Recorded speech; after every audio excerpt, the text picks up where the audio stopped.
এবার লাপার মিলে থাকা লিওরিসদের সাথে একটা ফাইট হতে যাচ্ছে মিডলে ফায়ার ব্রিগেডের সাইডে, যেখানে এবার আমাদের দেখা যাচ্ছে আলিফ গেমিং ওয়াইটির দুর্দান্ত slapping charge, back to back damage গুলো কানেক্ট করছেন তিনি। সেই সাথে শুভ ওবায়দুল বাংলাদেশ টপার একদম শর্টের মধ্যে দুর্দান্ত ধামাকাদার পারফরমেন্স দেওয়ার জন্য রেডি হয়ে থাকেন। অন্যদিকে লিওরিস কোনো মতে ছাড় দিবেন না, থাকছেন কিন্তু এই মুহূর্তে তাদের দুর্দান্ত ড্যামেজ চার্জ। একদিকে আরিফ এক্সের মতো একজন তুখর লেভেলের স্ন্যাপার অ্যাথলিট, অন্যদিকে দুর্দান্ত লেভেলের সেই তুখর স্ন্যাপার অ্যাথলিট আলিফ গেমিং ওয়াইটি। এবার দেখার পালা দুজন এগেইনস্টে যখন ফাইটটা নেবেন ঠিক কাকে আগে নকটা করতে হবে।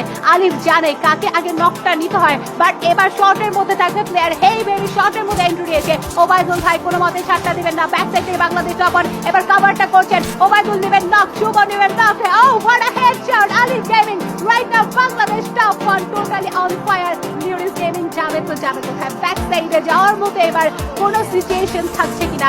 সোলো প্লেয়ার, সোলো সার্ভাইভার, কোনো মতেই তাকে এখান থেকে যেতে দেওয়া যাবে না। জয় ভাই সেই ফার্স্টে ডাবল ভেক্টর ইউজারকারী। এবার লাস্ট মোমেন্টে আলিফের শটের শাটডাউন হাত দেখতে রয়েছে লিওরিস গেমিং বাংলাদেশ। করার চেষ্টা চলবে, কারণ নিজাত পুশ করেছেন, কুটকুস ঢুকেছে থার্ড ফ্লোর থেকে এন্ট্রি করার চেষ্টা, সেখান থেকে শিকর রিভাইভটা হয়েছেন, স্যামু ডিফেন্ড করার চেষ্টা, ফার্স্ট শট যাবে, সেখান থেকে লাসি, সেখান থেকে ব্লেড প্রস্তুতি নিয়েছেন।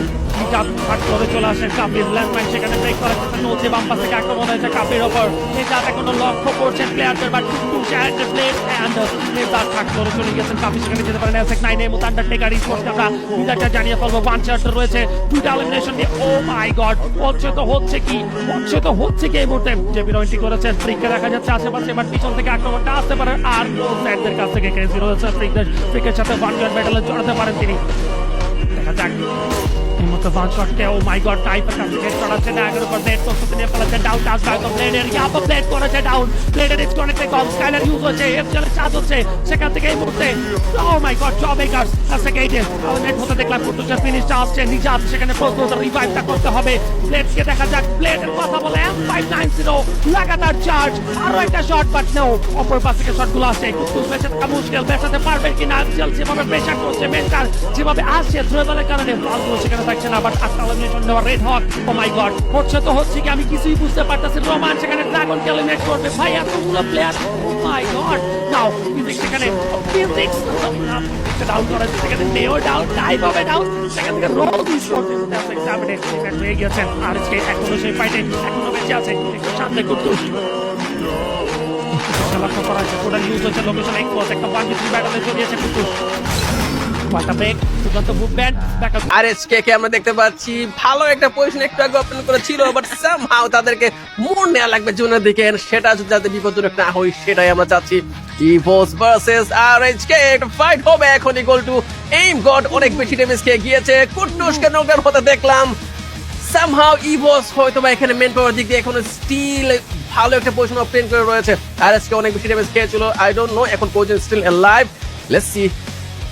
বেশ কঠিন অ্যান্ড দুটো প্লেয়ার ফ্লিকারকে লক্ষ্য করছিলাম। এই মুহূর্তে লং ডিস্টেন্স থেকে চার্জ করার সুযোগটা তো নেই, কারণ বেশ ভালো গ্লুয়াল ইউজ করা হয়েছে। পেছন থেকে ফ্যালকন প্রবেশ করতে পারে, ফ্লিকারের সামনেই দুটো প্লেয়ার একই সাথে রাশ করেছেন।